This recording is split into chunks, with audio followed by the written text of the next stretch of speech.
দেখো, আমাদের আজকের এই ক্লাসে আলোচনা হবে যে বিভিন্ন রাজাদের রাজবংশ, তাদের রাজবংশের রাজাদের উপাধি এবং এর কারণ বা অর্থ বা কেন উপাধি সেই উপাধি দেওয়া হয়েছিল এ নিয়ে কিছু প্রশ্ন আসে সব পরীক্ষাতেই। কম বেশি কিছু না কিছু অনেক পরীক্ষাতেই এ নিয়ে উপাধি আসে। তো এ নিয়ে উপাধি আসার ক্ষেত্রে যেটা আমাদেরকে দেখতে হবে সেটা হচ্ছে যে বিম্বিসার, এটা হর্ষঙ্গ বংশের রাজা। অলরেডি আগের ভিডিওতে পড়েছি। উপাধি হচ্ছেন শ্রেণিক, খুবই পরীক্ষাতে আসে। হর্ষঙ্গ বংশের যে রাজা উপাধি হচ্ছে শ্রেণিক, এটা খুবই পরীক্ষাতে আসে। তার একটা বিশাল স্থায়ী সেনাবাহিনী ছিল, স্ট্যান্ডিং আর্মি। তার একটা বিশাল সেনাবাহিনী ছিল, স্ট্যান্ডিং আর্মি ছিল। ঠিক আছে। আচ্ছা, এবার অজাতশত্রু, এই অজাতশত্রু হর্ষঙ্গ বংশের রাজা, এর উপাধি কুনিক। তাহলে এই শ্রেণিক আর কুনিক গন্ডগোল করলে হবে না, কিন্তু শ্রেণিক আর কুনিক গন্ডগোল করলে হওয়া যাবে না। এবার হচ্ছে মহাপদ্মনন্দ। মহাপদ্মনন্দ নন্দবংশ, এর নন্দবংশের প্রতিষ্ঠাতা। নন্দবংশের প্রতিষ্ঠাতা ছিলেন মহাপদ্মনন্দ, এটা অলরেডি আগে আমরা পড়লাম। ঠিক আছে। তো তো এখানে আমাদের যে এটার উপাধি হচ্ছেন, এর উপাধি হচ্ছে একরাট উগ্রসেন। উপাধি হচ্ছে একরাট বা উগ্রসেন। তিনি কি বলেছিলেন যে উত্তর ভারতের সমস্ত ক্ষত্রিয় রাজাদের হারিয়ে একচ্ছত্র অধিপতি সর্বক্ষত্রান্ত উপাধি তিনি নিয়েছিলেন। অর্থাৎ তিনি ক্ষত্রিয়দেরকে তিনি দেখতে পারতেন না, তার অনেক ক্ষত্রিয়কে মেরেছিলেন, তাই একে সর্বক্ষত্রান্ত বলা হতো। যে মহাপদ্মনন্দের উপাধি ছিলেন একরাট বা উগ্রসেন। মহাপদ্মনন্দের উপাধি ছিলেন একরাট বা উগ্রসেন। ঠিক আছে। চন্দ্রগুপ্ত মৌর্য, এর উপাধি সান্ড্রকোট্টাস। চন্দ্রগুপ্ত মৌর্য, তাকে গ্রিক পণ্ডিতরা তাকে এই নামে ডাকতেন। যদি প্রয়োজন পড়ে তো এগুলো তোমরা পড়ে নেবা। ঠিক আছে। তাহলে চন্দ্রগুপ্ত মৌর্যের উপাধি ছিলেন সান্দ্রকোট্টাস। বিন্দুসারের উপাধি ছিলেন অমিত্রাঘাত। বিন্দুসারের, তাহলে বিম্বিসারের শ্রমিক, কিন্তু বিন্দুসারের অমিত্রাঘাত। তাকে কেন বলা হতো? কারণ তিনি শত্রু বিনাশকারী। অশোক, অশোক হচ্ছে দেবরামপ্রিয় প্রিয়দর্শী বা চণ্ডাশোক, অশোককে বলা হতো। অর্থাৎ দেবরামপ্রিয় প্রিয়দর্শী মানে হচ্ছে দেবতাদের প্রিয় যিনি, দেখতে সুন্দর। কলিঙ্গ যুদ্ধের আগে তাকে তার নিষ্ঠুরতার জন্য তাকে চণ্ডাশোক বলা হতো। ঠিক আছে। এবার হচ্ছে গুপ্ত সাম্রাজ্য। গুপ্ত সাম্রাজ্যের শ্রীগুপ্ত, শ্রীগুপ্তের উপাধি হচ্ছে মহারাজা। শ্রীগুপ্তের উপাধি হচ্ছে মহারাজা, কিন্তু প্রথম চন্দ্রগুপ্ত উপাধি হচ্ছে মহারাজাধিরাজ। তাহলে দেখো, গুপ্ত বংশের প্রতিষ্ঠাতা যদি ধরা হয় তাহলে আমরা পড়ব শ্রীগুপ্ত, কিন্তু যদি বলা হয় গুপ্ত বংশের প্রকৃত প্রতিষ্ঠাতা তাহলে হচ্ছে প্রথম চন্দ্রগুপ্ত। ঠিক আছে। সমুদ্রগুপ্ত হচ্ছে কবিরাজ, পরাক্রমাঙ্ক, অশ্বমেধ পরাক্রম, এগুলা। ঐতিহাসিক ভিনসেন্ট স্মিথ, তাকে ভারতের নেপোলিয়ানও বলা হয়। তিনি নিজে বীণা বাজাতেন বলে তাকে কবিরাজ বলা হতো। তাহলে বীণা বাজাতে দেখা যায় কোন রাজাকে? হচ্ছে সমুদ্রগুপ্তকে দেখা যায়। বীণা বাজনরত অবস্থায় কোন রাজাকে দেখা যায়? সমুদ্রগুপ্তকে। ঠিক আছে। দ্বিতীয় চন্দ্রগুপ্ত, এর উপাধি হচ্ছে বিক্রমাদিত্য বা সকারি। তিনি সোয়াগদের পরাজিত করতেন বলে তার নাম হচ্ছেন সকারি।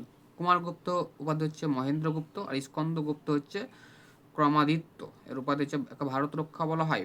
তাহলে কুমারগুপ্তর হচ্ছে মহেন্দ্রাদিত্য, আর এই কুমারগুপ্তই নালন্দা বিশ্ববিদ্যালয় প্রতিষ্ঠা করেছিলেন, আর স্কন্দগুপ্ত দুধর্ষ হুন জাতি আক্রমণ প্রতিহত করেছিলেন। তাহলে এখানে প্রত্যেকটা পয়েন্ট ইম্পর্টেন্ট। ঠিক আছে। তো প্রতিটা পয়েন্ট 10 মিনিট ক্লাস হলে কি হবে? প্রতিটা পয়েন্টই ইম্পর্টেন্ট, এখান থেকে কোশ্চেন বারে আসে পরীক্ষাতে। ঠিক আছে। তো কুমারগুপ্ত হচ্ছে মহেন্দ্রাদিত্য, আর স্কন্দগুপ্ত হচ্ছে ক্রমাদিত্য বা ভারতের রক্ষাকর্তা। আচ্ছা, গৌতমীপুত্র সাতকর্ণী। গৌতমীপুত্র সাতকর্ণী যে সেকেন্ড এডিতে প্রতিষ্ঠা হয়েছিল। আচ্ছা, সাতবাহনদের এক ব্রাহ্মণ বলা হতো। এক ব্রাহ্মণ, এর নামটা কোন প্রশস্তিতে পাওয়া গেছে? নাসিক প্রশস্তি অনুযায়ী তিনি এক ব্রাহ্মণ। হ্যাঁ। আর এটা ত্রিসমুদ্রপিত বাহন, অর্থাৎ যার ঘোড়া 3 সমুদ্রের জল পান করেছিলেন, তা ত্রিসমুদ্রপিত বাহন কাকে বলা হতো? গৌতমী পুত্র সাতকর্ণীকে বলা হতো। ঠিক আছে। তো এটা মনে রাখতে হবে, একবার হবে না, বারে বারে পড়তে হবে, তাই মনে হবে। প্রথম মহেন্দ্র বর্মন আর প্রথম নরসিংহ বর্মন খুবই ইম্পর্টেন্ট। প্রথম মহেন্দ্র বর্মন আর প্রথম নরসিংহ বর্মন। প্রথম মহেন্দ্র বর্মন হচ্ছে বিচিত্র চিত্ত, আর প্রথম নরসিংহ বর্মন হতে হয় বাতাপি চিত্ত বা মহামল্ল। আচ্ছা, প্রথম মহেন্দ্র বর্মন একটা পল্লব বংশের রাজা ছিলেন।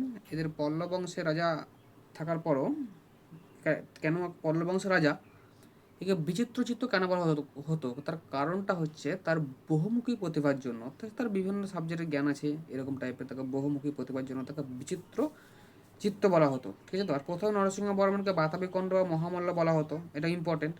দেখো, এখানে দ্বিতীয় পুলকেশী হারিয়ে তার রাজধানী বাতাবির দখল করায় এই উপাধি নেই। তাহলে কাকে পরাজিত করে? দ্বিতীয় পুলকেশীকে। কোয়েশ্চেন যদি এখানে মডার্ন হয়, এখানে যদি স্ট্যান্ডার্ড হয়, তাহলে কিন্তু এই দ্বিতীয় পুলকেশীকে হারিয়ে তার রাজধানী বাতাবি দখল করায় এই উপাধি নেন।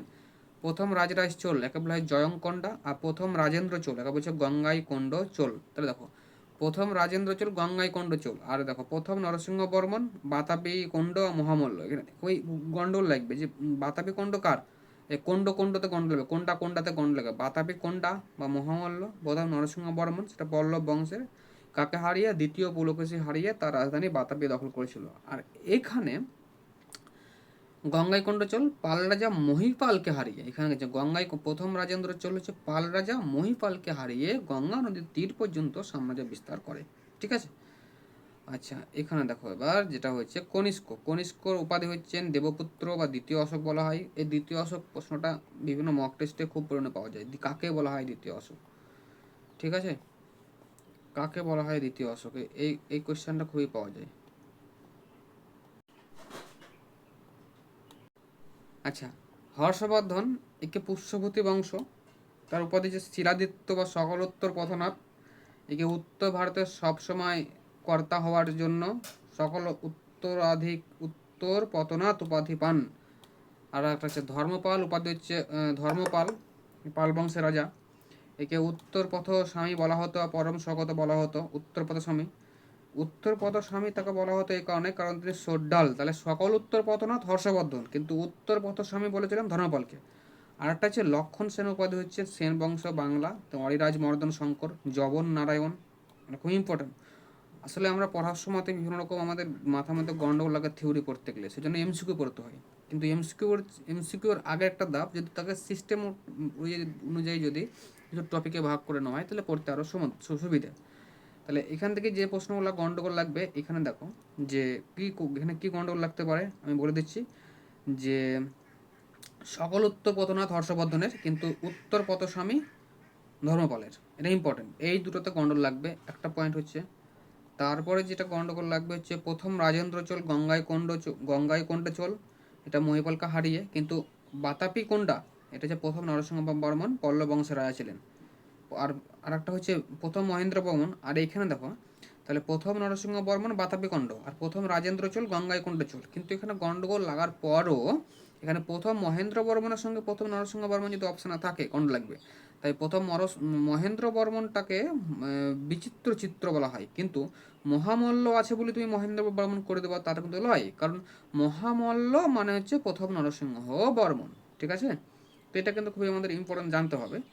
আচ্ছা একটা দেখো হচ্ছে গৌতমী প্রথম সাতকর্ণী এক ব্রাহ্মণ, হ্যাঁ এক ব্রাহ্মণ, এই এক ব্রাহ্মণটার সঙ্গে এই সর্বক্ষত্রান্তক অর্থাৎ তোমার সর্বক্ষত্রান্তক এখানে ছিল তোমার মহাপদ্মনন্দ।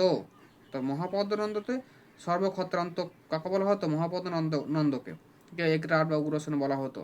ঠিক আছে তো, কিন্তু এখানে এখানে যেটা আছে এখানে যেটা আছে যে যেটা পড়লা যে এক ব্রাহ্মণ হচ্ছে গৌতমী পুত্র শতকর্ণীকে, এটা ইম্পর্টেন্ট, এটা ওখানে একটু গন্ডগোল লাগলেও সমস্যা নাই, একটু ঠিক করে নিও। আচ্ছা কুমারগুপ্তকে মহেন্দ্রাদিত্য, চন্দ্রগুপ্তকে বিক্রমাদিত্য, সমুদ্রগুপ্তকে কবিরাজ পরাক্রমাঙ্ক বা অশ্বমেধ পরাক্রম। ঠিক আছে। আচ্ছা ঠিক আছে, প্রথম চন্দ্রগুপ্তকে মহারাজাধিরাজ আর শ্রীগুপ্তকে মহারাজা, শ্রীগুপ্তকে বলা হয় মহারাজা। আর বিন্দুসারকে দেবনাং প্রিয়দর্শী চণ্ডাশোক অশোককে, আর বিন্দুসারকে অমিত্রাঘাত, চন্দ্রগুপ্ত মৌর্যকে স্যান্ড্রোকাটাস, আর মহাপদ্মনন্দকে একরাট বা উগ্রসেন। তো দেখো মহাপদ্মনন্দকে একরাট বা উগ্রসেন আর সর্বক্ষত্রান্তক কিন্তু খুবই ইম্পর্টেন্ট। আর চন্দ্রগুপ্ত মৌর্যকে বলা হয় স্যান্ড্রোকোট্টাস, চন্দ্রগুপ্ত মৌর্যকে বলা হয় স্যান্ড্রোকোট্টাস, এবং বিন্দুসারকে বলা হয়েছিল অমিত্রাঘাত। ঠিক আছে, আর বিম্বিসারকে শ্রেণিক আর অয়াশত্রুকে কুণিক। তো এই জিনিসগুলো কিছু জিনিস গন্ডগোল লাগে, কিছু জিনিস ঠিক আছে। তো এইভাবে পড়লেই তোমাদের মোটামুটিভাবে এই চ্যাপ্টারটা তোমাদের ক্লিয়ার হয়ে যাবে। ঠিক আছে।